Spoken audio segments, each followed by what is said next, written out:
Like, share, subscribe and click on the bell icon to never miss an update from Ye Hai India.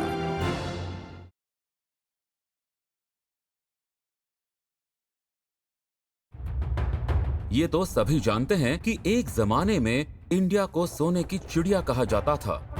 पर क्या आप ये जानते हैं कि इंडिया 18वीं सेंचुरी तक पूरे वर्ल्ड को डायमंड सप्लाई करने वाला एकमात्र सप्लायर था, क्योंकि दुनिया की सबसे पहली डायमंड माइन इंडिया के गोलकोंडा हैदराबाद में पाई गई थी। आज की हमारी वेशभूषा का टॉपिक है ज्वेलरी यानी आभूषण।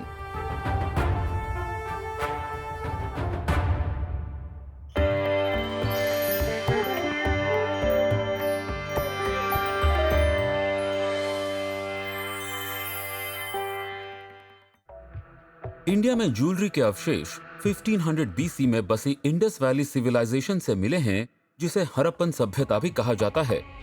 उस समय आदमी और औरतें दोनों ही चूड़ियां, कान की बालियां, अंगूठियां, बीड्स यानी मनकों से बने हुए बेल्ट्स, धागे, पत्थर, चिकनी मिट्टी और टेराकोटा पहनते थे। वक्त के साथ उन्होंने मेटल ज्वेलरी बनाना सीखा और तकरीबन इसी समय में मेल्टिंग, मोल्डिंग और रिफाइनिंग जैसी तकनीकों का जन्म हुआ। समय के साथ हाथी दांत, तांबा और सेमी प्रेशियस स्टोन्स का यूज होने लगा, जो बाद में चांदी, सोना और प्रेशियस स्टोन्स में बदल गया।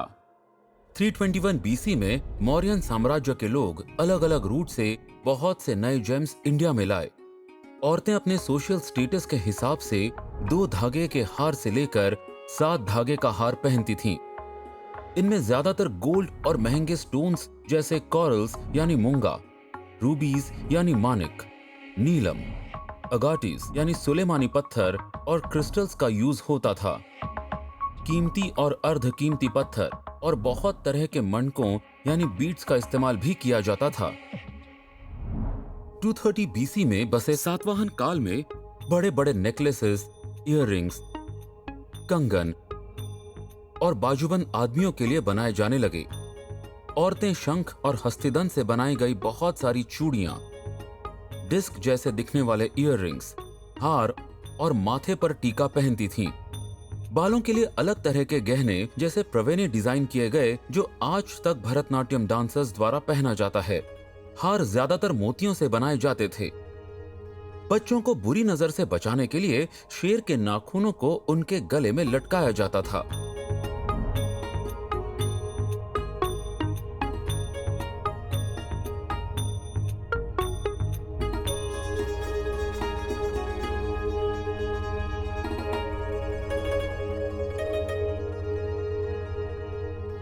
(320 बीसी से 750 बीसी के गुप्ता साम्राज्य में मोतियों का बोलबाला था।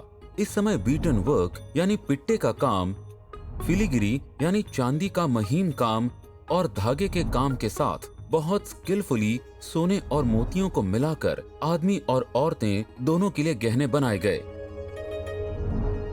16वीं सेंचुरी में मुगल्स ने रूबीज यानी माणिक, एमरल्ड्स यानी पन्ना, टर्क्वाइज यानी फिरोजा, टोपैज यानी पुखराज, जेड यानी नाग, बीड्स यानी मनका और सफायर्स यानी नीलम को काफी पॉपुलर किया। इस समय में राजस्थान ज्वेलरी बनाने का एकमात्र केंद्र था। कुंदन, जड़ाऊ, चांदी का महीन काम और ठेवा मुगल्स की कुछ बेहतरीन कारीगरी का नमूना थे। पक्षी, फूल कुछ आम डिजाइन थे, जिसे मीनाकरी कहा जाता था। मुगल राजा रानियां बहुत महंगे नेकलेसेस और चेन पहना करते थे, जिनमें मोती, जेम्स और अव्वल दर्जे के बीड्स होते थे। बड़े बड़े सम्राट कानों में स्टड्स और स्क्वायर या गोल शेप के रिंग्स पहनते थे। रानियां बहुत ही सुंदर लंबे इयररिंग्स पहनती थीं। भारी नोज रिंग और साइड हुक्ड मांग टिक्का भी इस समय बहुत पॉपुलर हुए। मुगल्स ने अपना सबसे ज्यादा प्रभाव हैदराबाद की निजाम ज्वेलरी के ऊपर छोड़ा। माना जाता है कि यह इंडिया का सबसे बड़ा और सबसे महंगा गहनों का कलेक्शन है। यहाँ 173 गहने हैं, जिसमें लगभग 2000 कैरेट के पन्ने और 40,000 चाव से ज्यादा मोती हैं। यहाँ के कुछ सबसे महंगे पोजीशंस में से एक है जेकब डायमंड, जो दुनिया का 5वां सबसे बड़ा डायमंड है। मोतियों का फेमस हार बशरह भी यहीं पर है, जिसमें 465 मोती जड़े हुए हैं।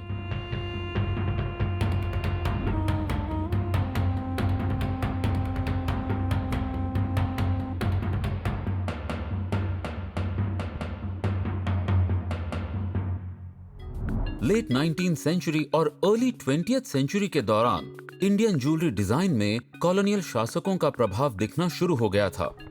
रशिया, यूरोप और इंडियन कारीगरों में आइडियाज का आदान प्रदान होने लगा और ये cross cultural inspiration Indian jewellery में साफ देखी जाने लगी।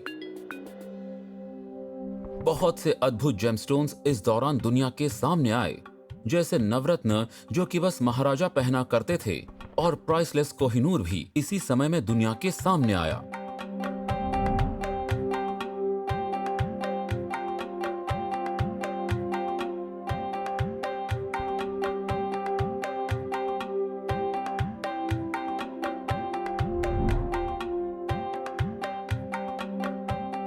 इंडिया की ज्वेलरी में बहुत सारे डिजाइन्स और स्टाइल्स हैं, जैसे उड़ीसा और आंध्र प्रदेश का delicate filigree work.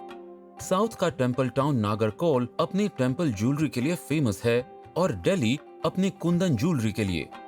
Regional jewellery जैसे राजस्थानी मथापट्टी, महाराष्ट्रियन नथ और ठुशी, पंजाबी चूड़ा, साउथ इंडिया के लक्ष्मी बैंगल्स और नेकलेस, राजस्थानी हाथ फूल, कुंदन इयररिंग्स, बंगाल के शंख पोला और चूर बैंगल्स, हैदराबादी लाख की चूड़ियां, अरुणाचल प्रदेश की बेन्योप और गिचली, मणिपुर की लिक्सोई, त्रिपुरा के कॉइन नेकलेस, आसामी गामखारू, उत्तर प्रदेश का पासा, बिहार का हंसुलिस टर्क्वाइज नेकलेस, जम्मू कश्मीर की tribal silver accessories, Andhra Pradesh की पाजेब और उड़ीसा की तराकाशी पिछले कुछ सालों में बहुत ही पॉपुलर हो गई है।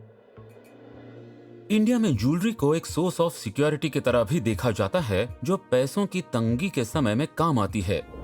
सोना और चांदी को सीक्रेट मेटल समझा जाता है। एस्ट्रोलॉजी में भी ज्वेलरी का काफी यूज होता है। देवी देवताओं के लिए और यहाँ तक कि हाथी, गाय और घोड़ों के लिए भी स्पेशल ज्वेलरी बनाई जाती है। इंडियन ज्वेलरी यहाँ की प्रसिद्ध डांस फॉर्म जैसे कुचिपुड़ी, कथक और भरतनाट्यम की ब्यूटी को उभर कर सामने लाती है। मंगलसूत्र, नोज रिंग और टो रिंग शादीशुदा इंडियन औरतों के श्रृंगार के गहने हैं।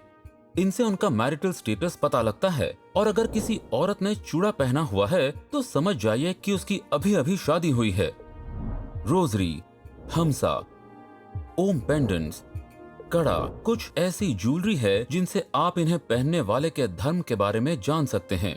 इंडिया में ब्राइडल ज्वेलरी भी जगह के हिसाब से बहुत अलग अलग तरह की आती है। इंडियन ज्वेलरी की जर्नी बहुत लंबी है और समय के साथ ये सोसाइटी में हमारे फाइनेंशियल, रिलीजियस और सोशल स्टेटस का प्रतीक बन गई है।